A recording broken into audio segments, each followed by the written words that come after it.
नमस्कार दोस्तों, स्वागत है आपका अपने चैनल एएस एजुकेशन क्लासेज में।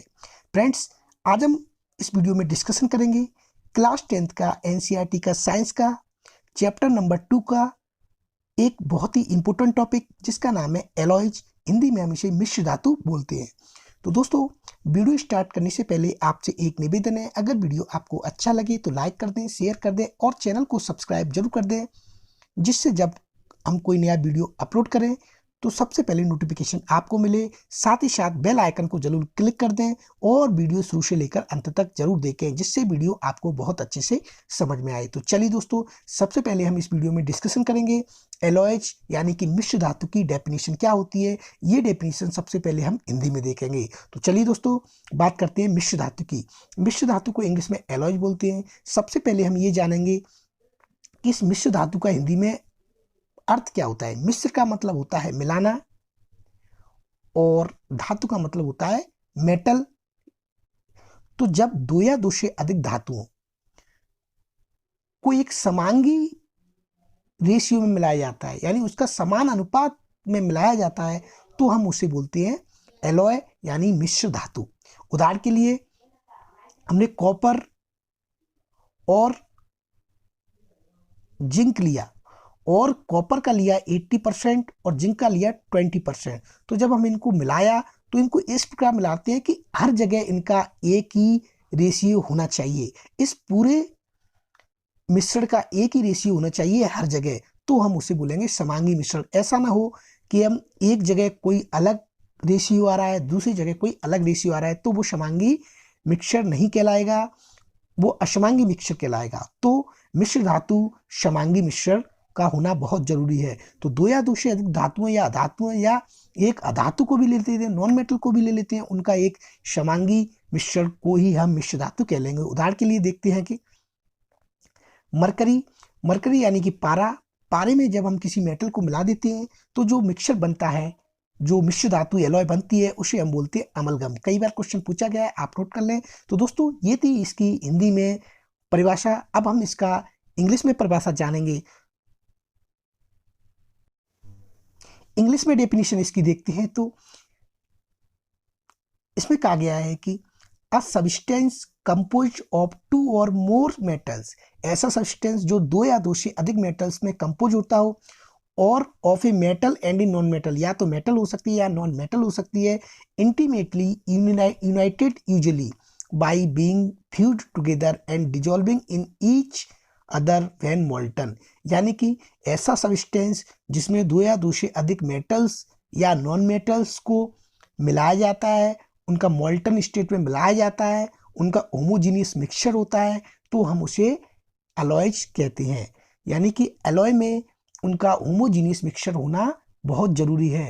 होमोजीनियस मिक्सचर को मैं आपको बता चुका हूं, ऐसा मिक्सचर जिस पूरे मिक्सचर में उसका सभी जगह एक सेम रेशियो होता है, उसे हम होमोजीनियस मिक्सचर बोलते हैं।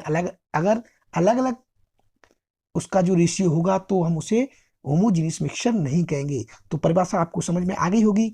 अ substance composed of two or more metals. ऐसा सब्सटेंस जो दो या दो से अधिक मेटल से बना हो, या मेटल हो या नॉन मेटल हो, मेटल भी हो सकती है, नॉन मेटल सी हो सकती है, उनको आपस में मिला करके होमोजीनियस मिक्सचर बना करके उसके मोल्टन स्टेट यानी कि पिघली हुई अवस्था में उसको मिलाया जाता है, तो हम उसे मिश्र धातु यानी एलॉय बोलते हैं। तो दोस्तों, ये थी इंग्लिश में इसकी डेफिनेशन। अब बात करेंगे हम इसकी कंपोजिशन की। कुछ बहुत ही महत्वपूर्ण एलॉय हैं, उनका कंपोजिशन क्या होता है और उनका यूज कहाँ कहाँ किया जाता है, वो हम आगे जानेंगे। तो चलिए हम डिस्कशन करते हैं कंपोजिशन ऑफ सब मेटल्स। यानी कि अब हम कुछ एलॉयज के नाम बताएंगे, उन एलॉयज का कंपोजिशन बताएंगे और उनका यूज कहाँ कहाँ होता है वो अब आपको बताएंगे। तो सबसे पहले हम बात करते हैं बहुत ही महत्वपूर्ण ब्रास। ब्रास को हिंदी में बोलते हैं पीतल। आप इनसे भली बात परिचित हो, घरों में पीतल के बर्तन बहुत यूज किए जाते हैं। इसका जो कंपोजिशन होता है वो होता है कॉपर, इसमें 70% होता है, यानी कि कॉपर की जो परसेंटेज होती है वो ज़्यादा होती है, और जिंक की 30% होती है। तो कॉपर 70% और जिंक 30% से मिलकर के बनता है ब्रास यानी पीतल। इसका यूज हम बर्तन यानी यूटेंसिल्स, तार, वायर बनाने में करते हैं, पाइप बनाने में करते हैं, और मशीनों के जो पुर्जे होते हैं पार्ट्स होते हैं उनको बनाने में करते हैं। तो ब्रास का जो कंपोजिशन हुआ, कॉपर 70%, जिंक 30%। अब बात करते हैं दूसरी एलॉय पे जिसका नाम है ब्रॉन्ज। ब्रॉन्ज को हिंदी में बोलते हैं हम कांसा। कांसे के भी बर्तन आपने घर में देखे होंगे। इसका जो कंपोजिशन होता है वो होता है कॉपर, इसमें 88% होता है, यानी कॉपर की जो क्वांटिटी होती है वो ज़्यादा होती है। और इसमें होता है टिन। टिन का जो सिंबल होता है वो एसएन होता है, कॉपर का होता है वो होता है सीयू। तो जो टिन की मात्रा होती है वो कम होती है, कॉपर की मात्रा ज़्यादा होती है। इन दोनों से जो मिलकर बनता है उसे हम ब्रॉन्ज यानी कि कांसा बोलते हैं। इसका जो यूज है वो हम बर्तन बनाने में करते हैं और मूर्तियां बनाने में बहुत ज़्यादा इसका यूज होता है। मूर्तियां बनाने में और बर्तन बनाने में इस कांसे का यूज किया जाता है। अगले एलॉय पे डिस्कशन करते हैं जर्मन सिल्वर।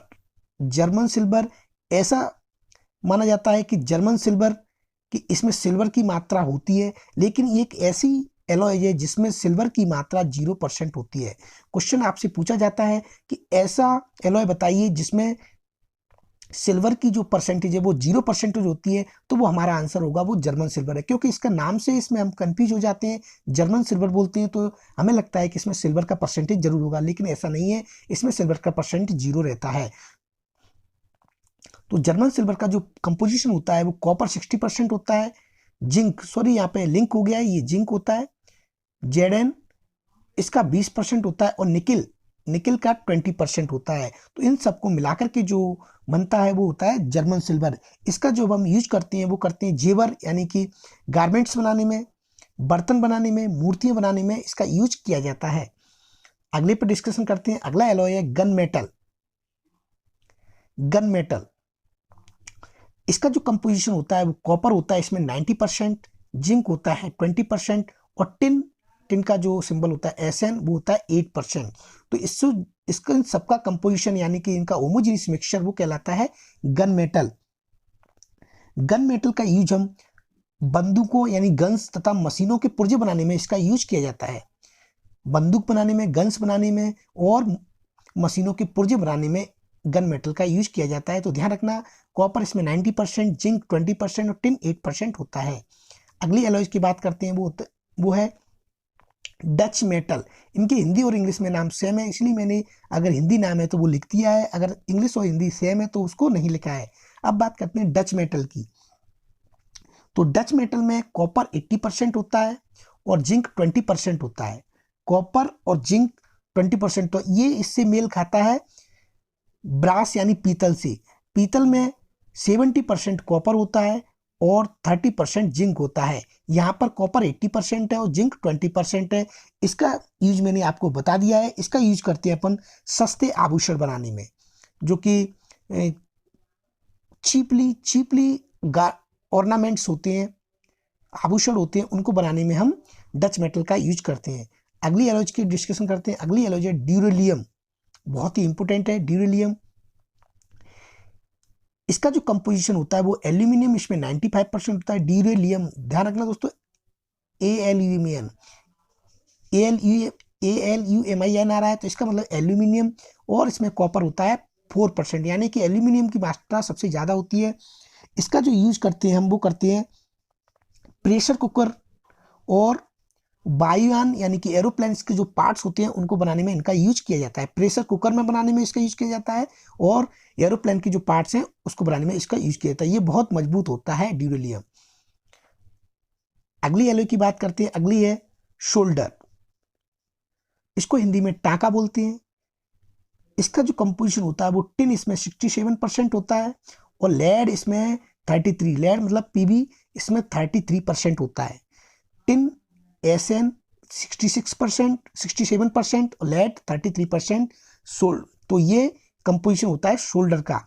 शोल्डर इसका यूज करते हैं हम जो मेटल्स में जो टाँका लगाने के लिए, उनको जॉइंट बनाने के लिए इसका यूज करते हैं शोल्डर का। आपने देखा होगा वेल्डिंग करने वाले पर जो टाँका लगाता है वो शोल्डर का टाँका लगाता है। आई होप आपको समझ में आ रहा होगा। अगले पर डिस्कशन करते हैं। अगला है 8 नंबर का एल निको। एल निको, इसका नाम से स्पष्ट है। एल मतलब एल्यूमिनियम, इसमें 20%, नी मतलब निकिल 20% और को मतलब कोबाल्ट 10% और स्टील इसमें 50% होता है। तो एल्यूमिनियम, निकिल और कोबाल्ट का जो मिश्रण होता है वो कहलाता है एल्निको, और इसमें स्टील भी 50% होता है। इसका जो यूज है वो किया जाता है चुंबक के निर्माण में। एल्निको एक बहुत ही इंपोर्टेंट एलॉय होती है। इसका यूज हम मैग्नेट बनाने में करते हैं। मैग्नेट बनाने में एल्निको का यूज किया जाता है। अगला है 9 नंबर का निक्रोम। इसमें निकिल होता है 62 से लेकर के 85%, आयरन होता है 22 से 25% और क्रोमियम होता है 8 से लेकर के 30%। यहाँ से आप नाम से देख सकते हैं, नी का मतलब निकिल, CHRO का मतलब क्रोमियम। तो निकिल और क्रोमियम का परसेंट इसमें सबसे ज़्यादा होता है और आयरन का भी परसेंट होता है। तो इन सबको जो कंपोजिशन होता है वो निक्रोम होता है। इसका यूज हम करते हैं विद्युत तार बनाने में। हीटर के जो तार होते हैं नाइक्रोम, उसको बनाने में इसका यूज किया जाता है, क्योंकि इसका जो मेल्टिंग पॉइंट होता है वो बहुत ज़्यादा होता है, इसलिए इसका यूज हम हीटर के तार बनाने में करते हैं। तो दोस्तों, ये था आज का हमारा बहुत ही इंपॉर्टेंट टॉपिक। अगले वीडियो में फिर मिलेंगे एक और महत्वपूर्ण टॉपिक के साथ। तब तक के लिए जय हिंद, जय भारत।